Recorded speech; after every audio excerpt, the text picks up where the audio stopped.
hordoftoonni Hassee Show share like subscribe gochuudhaan nu cinaa dhaabbadhaa jechuun maali irra hedduun kiniin mataa fa'aa barbaachisu iyyuu jira.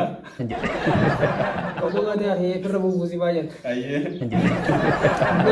Ini bukan jalan tiar kecura.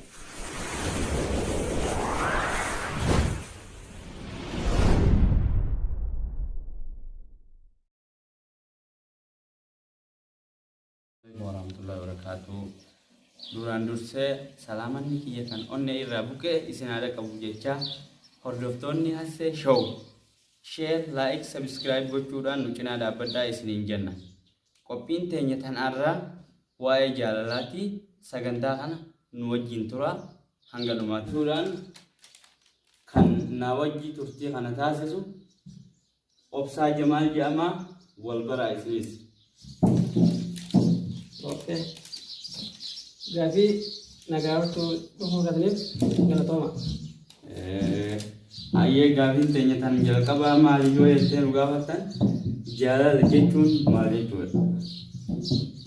Jaalala jechuun akkuma beekamu jechuun waan takka dura jechuun waan takka yeroo fedhoo nama tokko haa ta'u jaalalti tun bifa hedduudha nama seenti takka ijaan nama seenti takka gurraan nama seenti jedhu mungkin amma nama tokko namni sani jechuun yoo namni san kaan jaalatti sirriitti irraa na qabdu ta'e nama san akkaan jaaladhee naafillee yoo beeku baatte karaa guutuudhaan onnee biyya yoo nama san kan jaaladhu ta'e jaalala jedhamti jechuudha. Yoo niifi mul'achuullee baatte bifa na qabdu jechuudha. Ana jaallatumatti bifti siinatti mul'atti. Ni mul'atti jechuudha.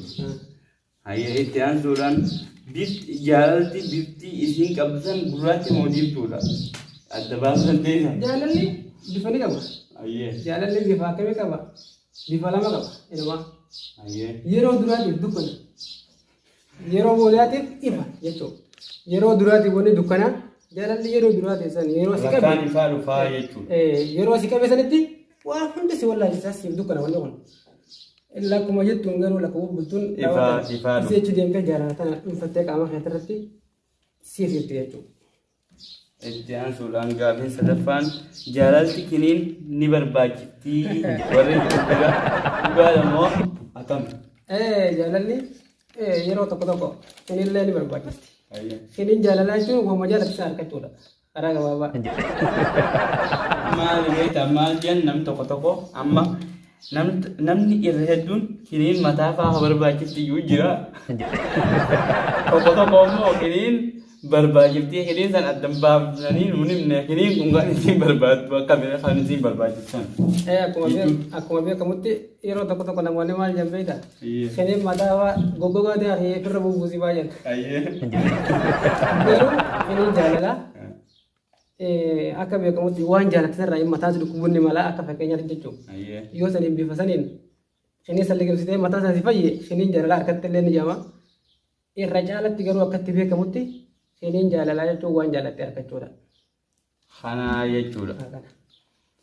Hordoftoota keenya sagantaan har'aaf qabanne hanumaati nu waliin tura haga walitti deebinutti nagaan nuuf jiraadha. Wassalaamu alaikum warahmatullaahi wabarakaatuh.